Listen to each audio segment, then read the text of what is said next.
Assalamualaikum warahmatullahi wabarakatuh. Salam Smile Memorable and Care.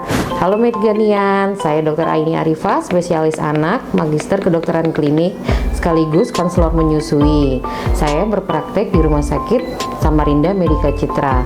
Dalam rangka Pekan Menyusui Sedunia tanggal 1 sampai 7 Agustus tahun 2024 yang mengusung tema menutup kesenjangan, dukungan menyusui untuk semua.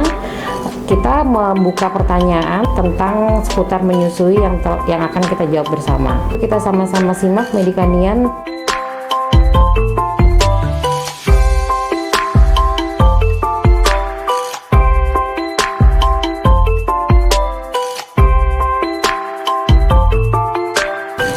Terima kasih Ibu atas pertanyaannya, pertanyaan yang baik sekali. Jadi secara fisiologi payudara ibu itu akan terus menghasilkan ASI per 90 menit. Sehingga apabila ibu menyusui hanya salah satu payudara saja, otomatis tidak akan seimbang antara kanan dan kiri. Payudara yang kanan dan kiri tetap akan menghasilkan ASI per 90 menit, sehingga payudara yang tidak disusui tersebut akan tetap menghasilkan ASI sehingga tumpah dan membasahi bra ibu tersebut.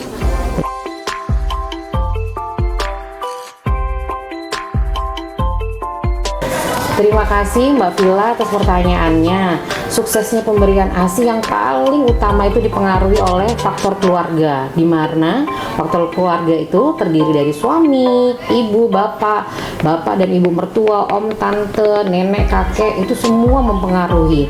Ketika sebuah keluarga mendukung menyusui, ibu akan merasa tenang, merasa nyaman, sehingga proses menyusui berjalan dengan lancar.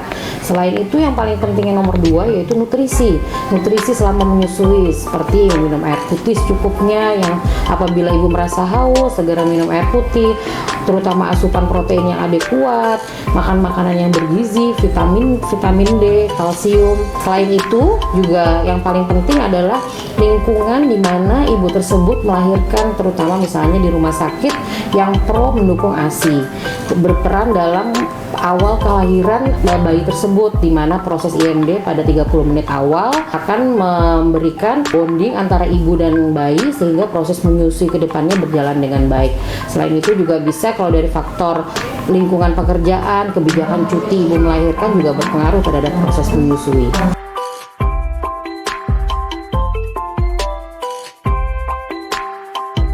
Terima kasih Ibu atas pertanyaannya, pertanyaan yang baik sekali. Tipsnya untuk agar bayi terutama bisa membuka lebar, ya ini Ibu harus meletakkan jari-jarinya Ibu di dinding dada di bawah payudara, sehingga jari telunjuk dapat membentuk topangan payudara di bagian dasar payudara tersebut. Ibu menekan lembut payudara dengan ibu jari sehingga dapat memperbaiki bentuk payudara dan mempermudah puting masuk dan melekat dengan baik. Sebaiknya tidak terlalu memegang puting payudara terlalu dekat sehingga dapat mengganggu aliran produksi dari ASI tersebut.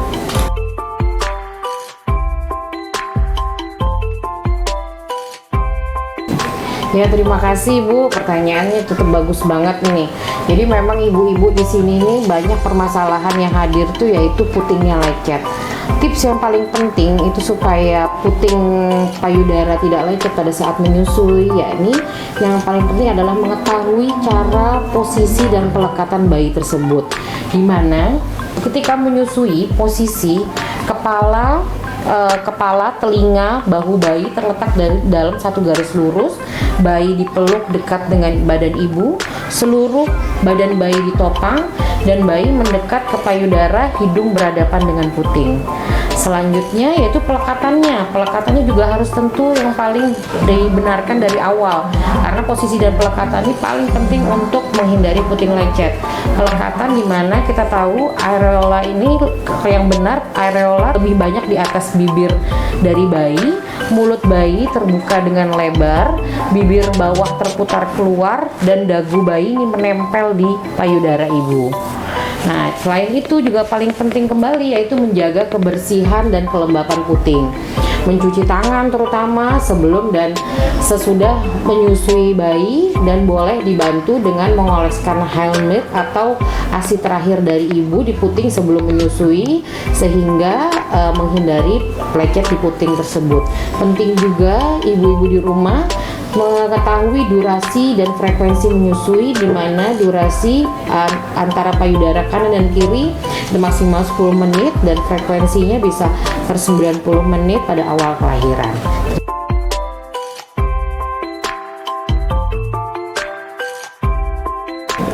Terima kasih Bu Latifah atas pertanyaannya yang baik sekali. Sekaligus saya mengucapkan selamat atas kelahiran bayi kembarnya.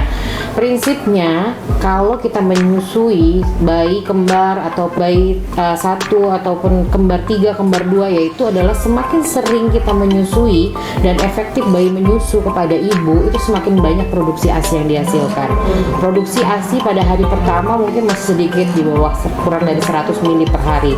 Tetapi dengan seiring meningkatnya waktu, semakin sering disusui dan durasi menyusui semakin lama, itu akan dapat mencapai 500 mili per hari.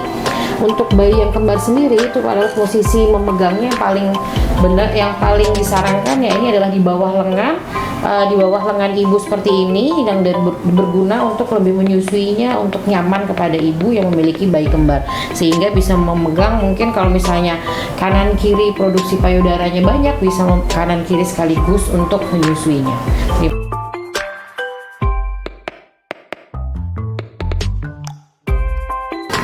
Terima kasih Bu Rizkan atas pertanyaannya cukup baik. Sebelumnya saya ucapkan Ibu selamat tetap menyusui anaknya, walaupun mungkin masih berat badannya masih belum bisa naik sesuai dengan KMS. Saya harus mengetahui dulu berapa usia anak Ibu sekarang, karena kita harus membedakan terlebih dahulu apakah bayi ini mendapatkan cukup ASI atau produksi ASI ibu yang tidak cukup. Yang paling penting yaitu kita harus membenarkan posisi dan pelekatan pada saat menyusui. Nah, itu supaya kalau posisi dan pelekatan pada saat menyusui sudah benar, otomatis dan efektif dan ibu durasi menyusuinya juga cukup dan frekuensi menyusuinya juga cukup, harusnya kenaikan berat badan bisa sesuai dengan kenaikan berat badan minimal bayi tersebut. Tandanya kalau misalnya ASI ibu itu cukup, anaknya ibu mungkin buang air kecilnya itu lebih dari 6 kali dalam perharinya, dan harusnya penambahan berat badan itu sesuai dengan kenaikan berat badan minimal. Mungkin bisa dikonsultasikan ke dokter spesialis anak atau ke fasilitas kesehatan terdekat untuk mengetahui apa penyebab tidak kenaikan berat badan ini. Sekian penjelasan saya. Semoga apa yang saya jelaskan kepada Medicanian dapat membantu kegiatan menyusui Medicanian sekalian. Kita tetap dukung ASI eksklusif 0 sampai 6 bulan sampai 2 tahun lebih baik. Kita sukseskan Pekan Menyusui Sedunia tanggal 1 sampai 7 Agustus 2024 dengan tema menutup kesenjangan dukungan menyusui untuk semua. Terima kasih.